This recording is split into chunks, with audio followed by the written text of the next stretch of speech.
Naging emosyonal ang pagtataas ng watawat ng Pilipinas sa lungsod ng Marawi, ang Kapitolyo ng Lanao del Sur.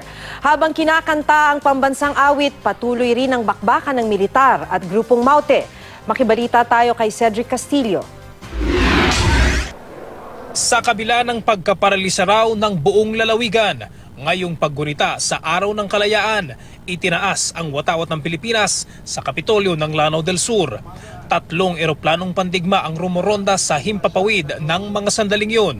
At habang kinakanta ang pambansang awit, sinabayan ito ng pag-atake ng militar sa kalaban. Dinaluhan ng mga opisyal ng iba't ibang opisina ng pamahalaan ang flag ceremony sa Lanao del Sur. Naroon din ang security service ng gobyerno, mga religious leader at mga volunteer.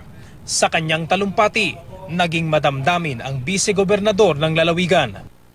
Ngayon ang araw ng kalayaan ay makabuluhan at madamdamin sa aming mga Maranao sapagkat ipinaglalaban natin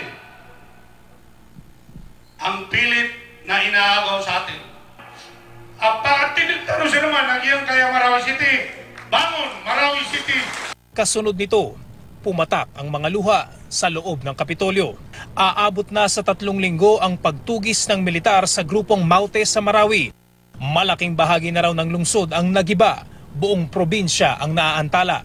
Sumapit na ang Araw ng Kalayaan ng bansa, pero hanggang ngayon, wala pang linaw kung kailan huhupa ang digmaan sa lupa ng mga Maranao. Cedric Castillo, GMA News.